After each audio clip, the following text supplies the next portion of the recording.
날수의 무서운 라디오. 홈쇼핑 3부. 해옥이 리모컨을 다시 내려놓았다.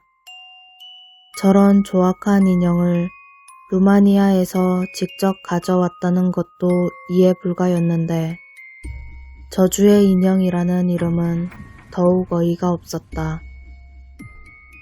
조금 있자 전화번호 옆으로 6자리의 숫자가 떴는데 아무래도 인형의 가격인 모양이었다. 그런데 1, 10, 100, 1000만, 10만, 100만. 미친, 250만원? 해옥은 혹시 0을 하나 더 세진 않았나 다시 한번 헤아려 봤다. 25만원이라고 해도 도둑놈들이라는 생각을 하면서 2번, 3번 헤아려 보았지만 마찬가지였다. 자막 실수가 아니라면 저 인형의 가격은 250만원이 분명했다. 해옥의 2달치 월급에 육박하는 액수였다. 그 돈이면 루이비통을 사고 말지. 어떤 정신 나간 놈이 인형을 사냐? 진짜 막장이네. 아, 시간 아까워. 해옥의 생각과는 무관하게 진행자는 떳떳이 상품을 설명했다. 이 인형의 최대 장점은 바로 저주의 인형처럼 보이지 않는다는 점입니다. 유명한 캐릭터 디자이너를 납치해서 개발에 참여했다는 소문이 있을 만큼 외형적인 퀄리티를 높였는데요. 너무 흉측하게 생겨서 집에서만 쓸 수 있던 기존 저주 인형들과는 확실히 차별성이 있습니다. 누가 이 인형을 보고 저주 인형이라고 생각하겠습니까? 곰돌이 푸구나 하지. 안 그렇습니까, 경은씨? 맞습니다. 그리고 디자인의 우수성뿐만이 아닙니다. 기존 저주의 인형과 비교했을 때 성능에도 확실한 차이가 나는데요.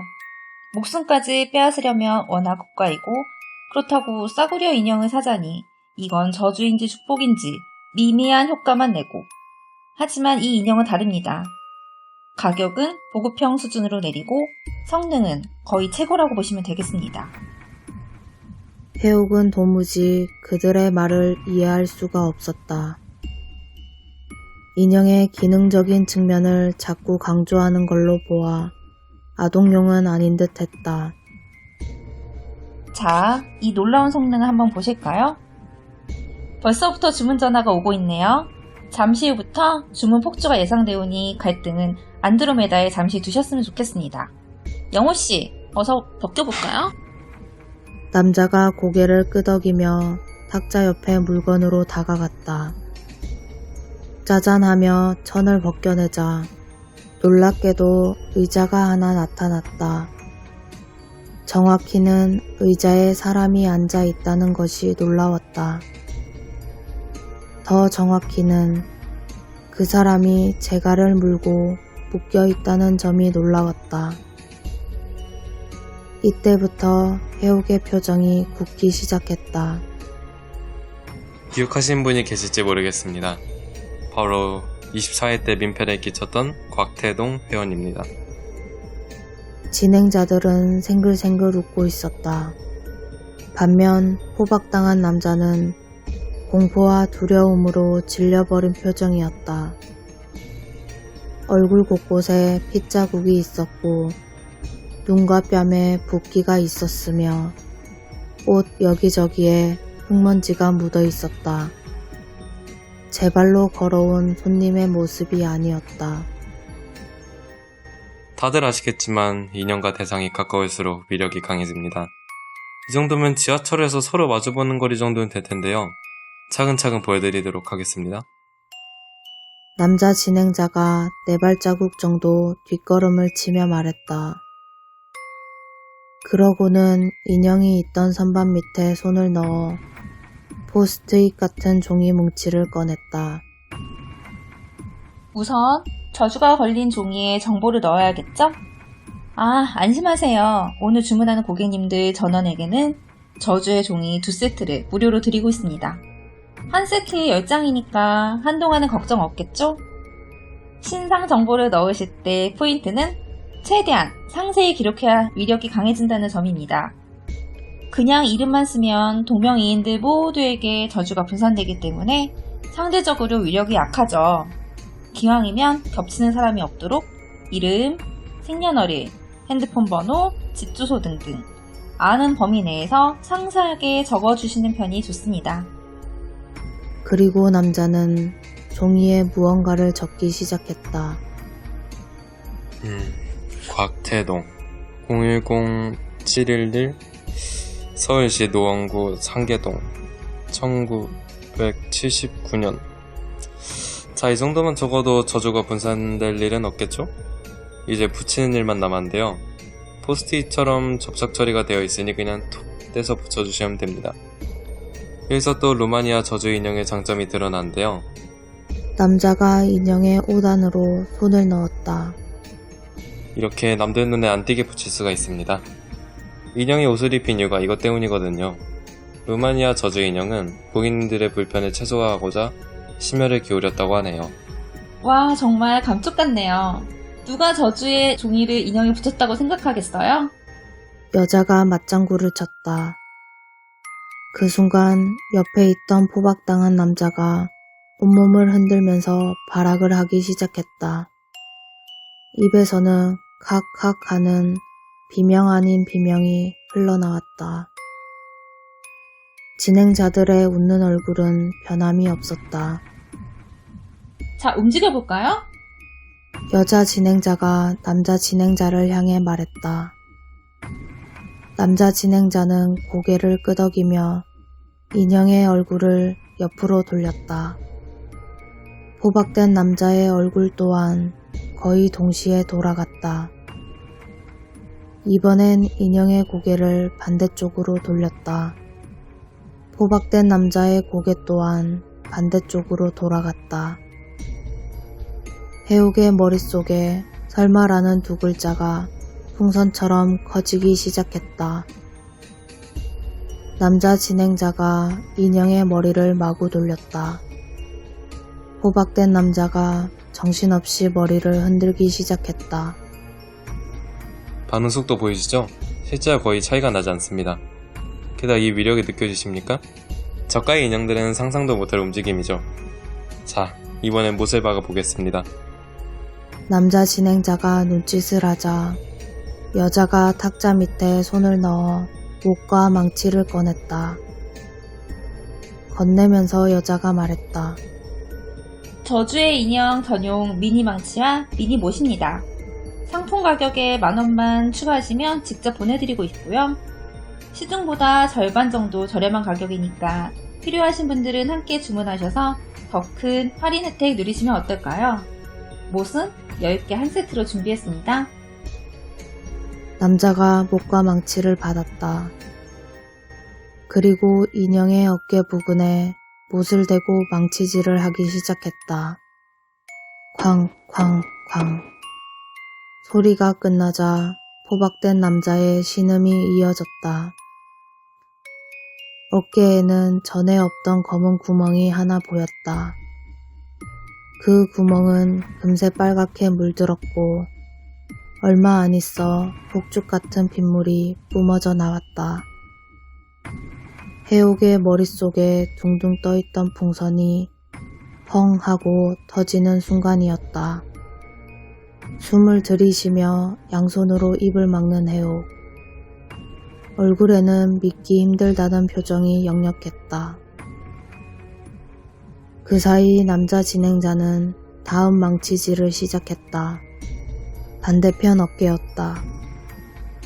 핏줄기가 먹기도 전에 포박된 남자의 다른 어깨에서 핏물이 터져나왔다.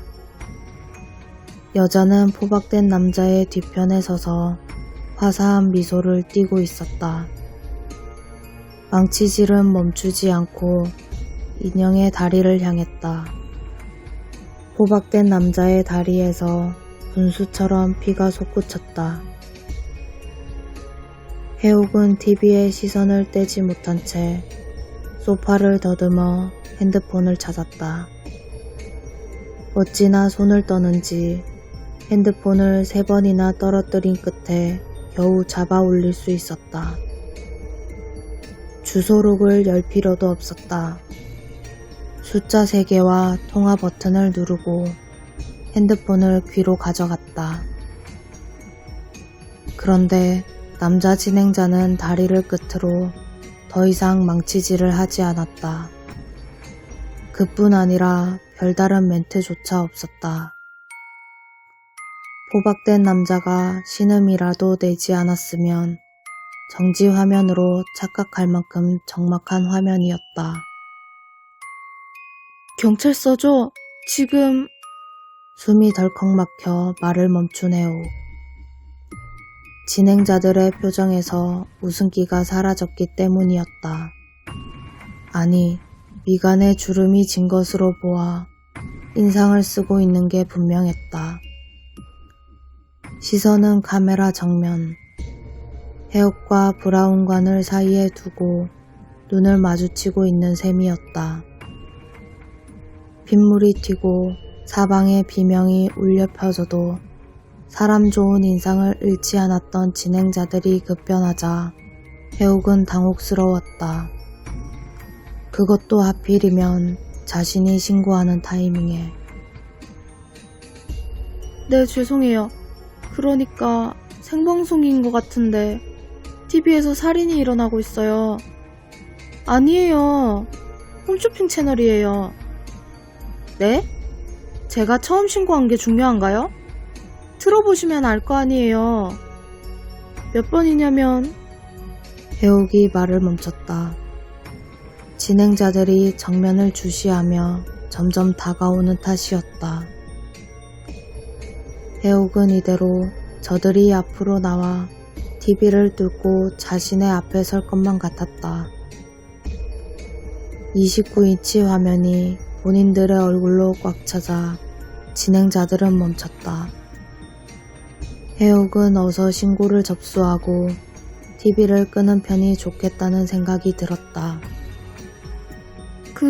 428번이요. 28번이 아니고 428번이요. 잘 안 들리세요? 428번이요. 네? 채널이 거기까지 안 넘어간다고요? 다른 걸로 해. 그때 남자 진행자가 입을 열었다.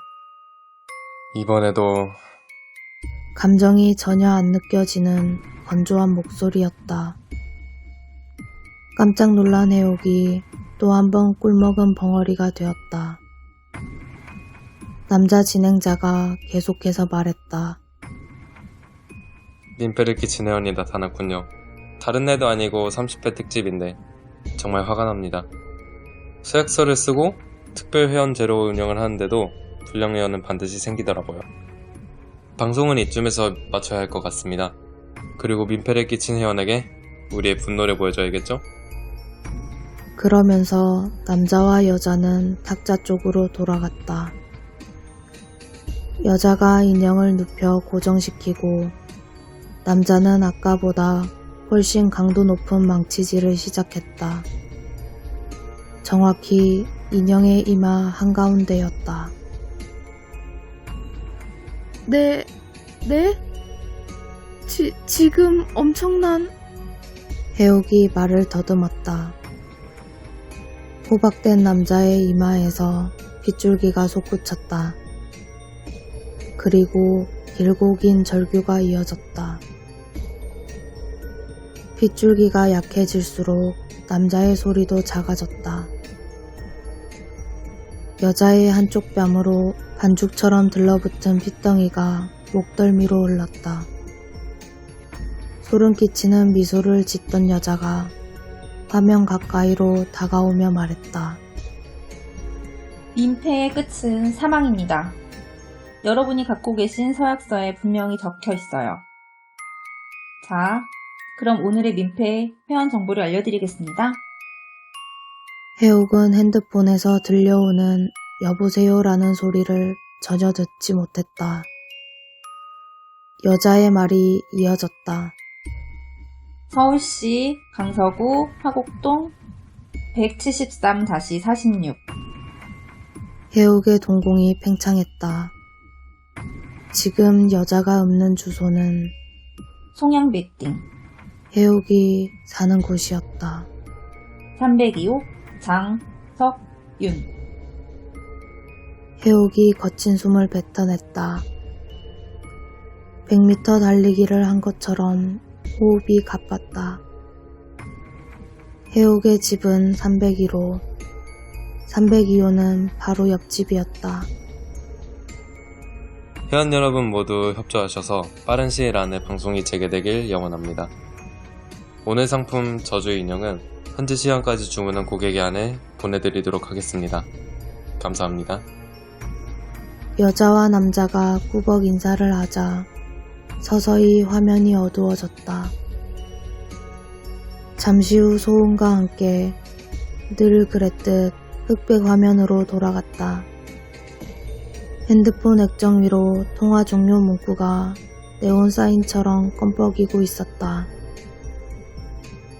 시계를 보니 2시 20분, 겨우 20분 사이에 벌어진 일이었다. 해옥은 오랫동안 움직이지 못했다. 이대로 잠이 들면 처음 보는 장소에서 꽁꽁 묶인 채 깨어날 것 같았다. 1분이 참 길었다. 호흡을 가다듬었다. 10초가 참 길었다.